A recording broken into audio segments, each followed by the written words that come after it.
So traders, today we're going to be coming to you guys with a video straight out of the EAP Training Program. So you know it's going to be some high value content.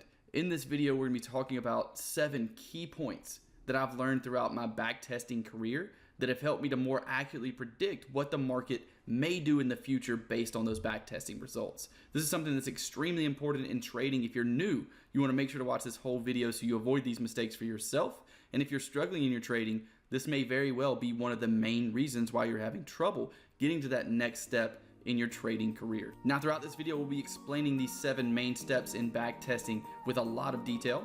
So make sure you watch throughout the whole video, and at the end I have a pretty special announcement as well. If you're new here to the trading channel and you enjoy free educational content, go ahead and click that subscribe button down to the right below the video. Make sure to click that notification bell and the like button while the intro and disclaimer roll, and I'll be right back to offer you guys some really valuable content.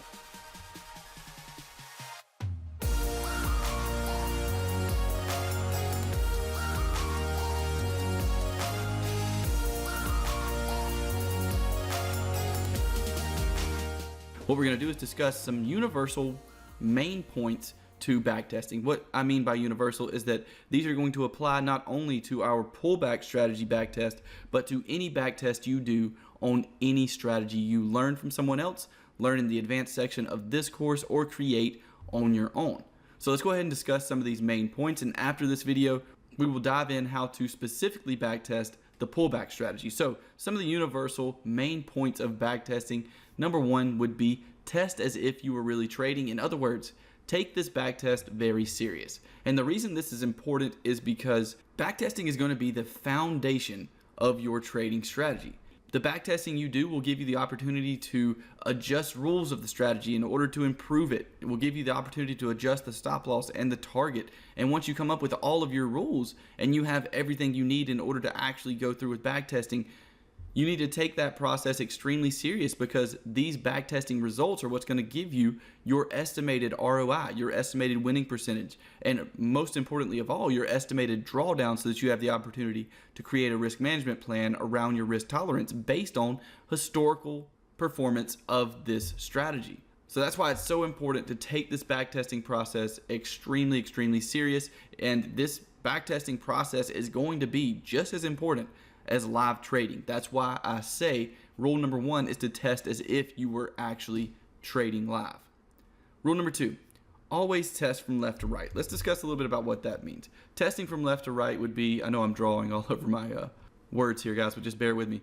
Testing from left to right would mean do not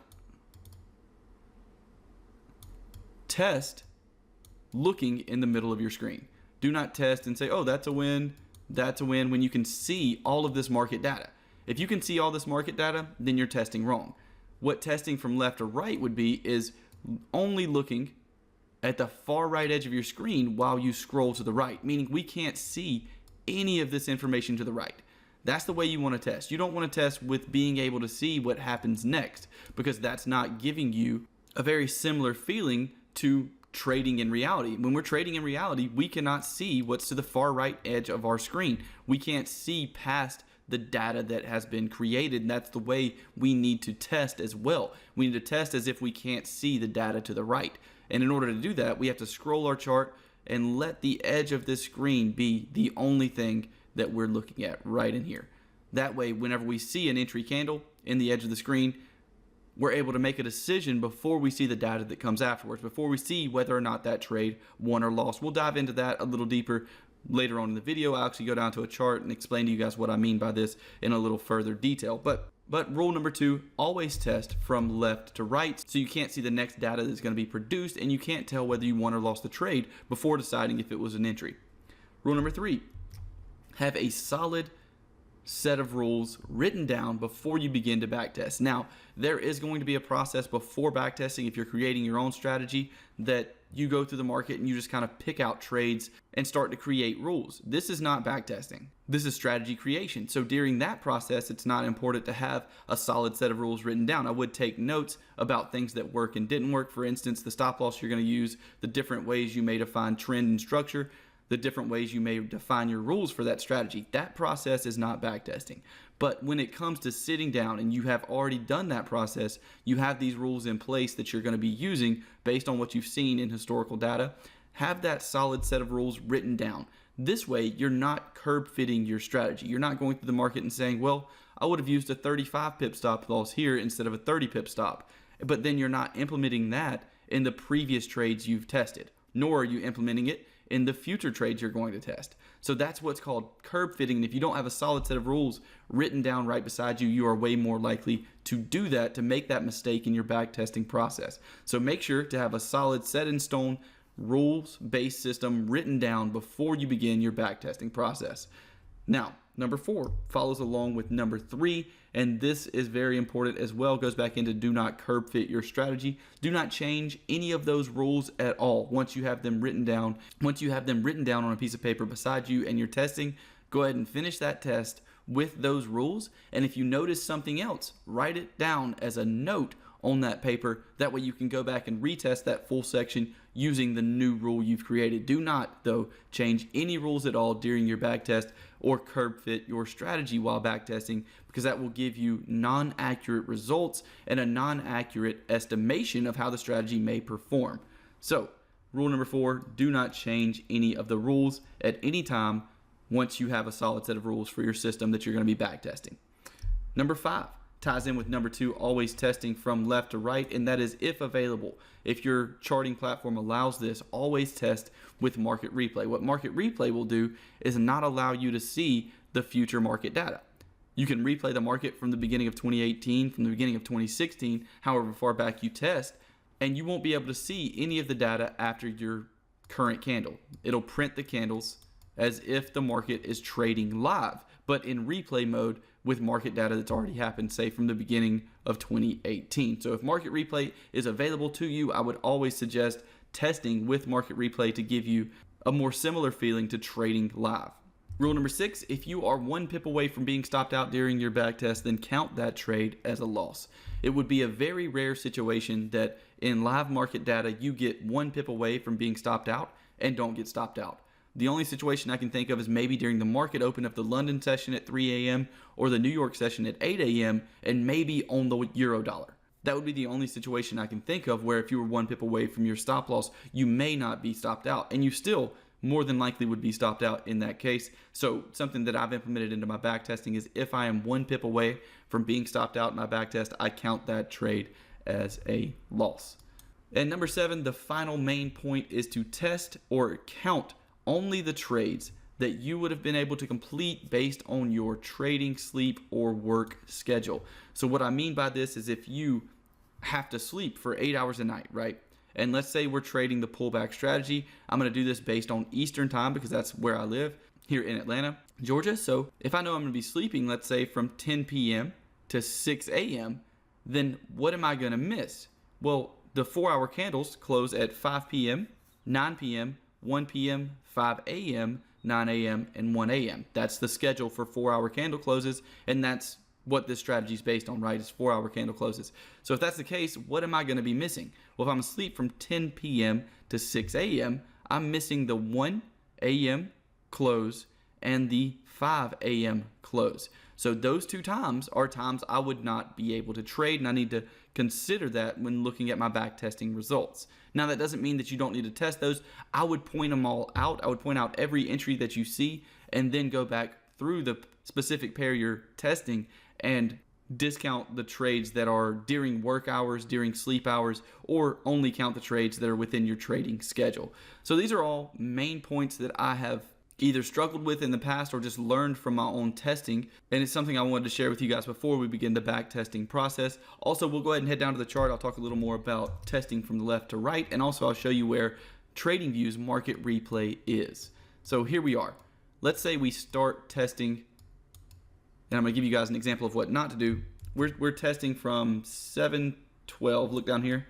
Stay with me, guys. We're testing from 2017, 12/13, excuse me. So on December the 13th is where we want to start our testing. What an example of not doing the correct thing would be is sitting here and looking at all of this data and going, okay, I see a winning trade here.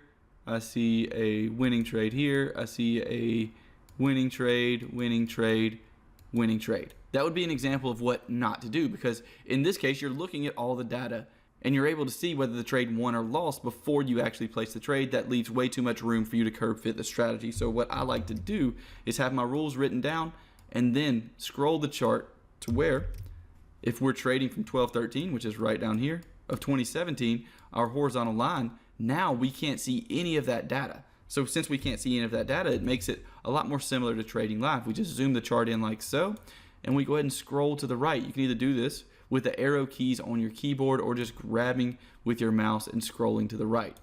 And what we see is we're looking for our pullback entry, and I'll just go through a couple of these with you guys, the course. But that's what I mean by always testing from left to right. And an even better way to do this with TradingView, we have something called replay. It's right up here. Follow me, guys, right up here at the top of your screen. It says replay. All we have to do is click that, and our red vertical line will allow us to start that market replay wherever we would like. So now we have market replay from 1213. What this means is that we don't even get to see any of the data after this. So we can treat this a lot more like live trading, and we just have our little replay speed here. Click the play button, and it starts printing candles. And this way we can sit here and wait for what we look and see as an entry, and then we can pause as soon as we see something we think is an entry, and we can actually decide whether or not it's an entry before we see the next market data, which is something that's extremely important in backtesting. So hopefully now you know the main points that you need to keep in mind while backtesting any strategy, not just the pullback strategy. So guys, these are those main points that you need to keep in mind. Go ahead and write them down. You can pause the video if you need to. Now guys, hopefully you were able to get some value out of that video. If you were, then there's plenty more where that came from, plenty more value inside of the new EAP training program. Inside this program, we're going to take you guys step by step through creating an entire trading plan. So what I mean by that is we're going to discuss at the beginning of the program how to do candlestick analysis, how to analyze structure and trend. Then we'll go through the process of actually creating an entire strategy together. The strategy we're going to create is one that I've used for years in my own personal trading. We will then go through the process of backtesting that strategy side by side together and creating a trading plan around it, including risk management, money management plan, and the entire process of creating a trading plan. And guys, the best part is you'll be doing this side by side with me creating this trading plan with you. Now guys, I've been through a lot of trading education courses myself, and I have yet to find one that goes through a step-by-step process with you of creating an actual trading plan around a strategy. I think this is going to be extremely beneficial for anyone who is either new to trading or struggling. This transition course inside the new EAP training program is meant to transition you from not being profitable to becoming profitable, and that's its sole purpose. Now, of course, we can't make any guarantees like that. Your success in trading will highly depend on your effort you put forth into trading as a career. But again, the purpose of the transition course is to transition you from not profitable to profitable. So if that sounds interesting to you, then there is a link in the description to learn more, labeled New EAP Training Program. And on that page, you'll also see an opt-in form where you can put in your email address and receive a massive discount on the new EAP training program and the transition course. You'll also be alerted when that course comes out. So if you're interested in that, again, the link is in the description, labeled New EAP Training Program. Otherwise, have a look around here on the YouTube channel. We have plenty of free educational content as well that's extremely valuable. If you're new, make sure you go ahead and click that subscribe button before you go. I wish you guys the best of luck on your future trades.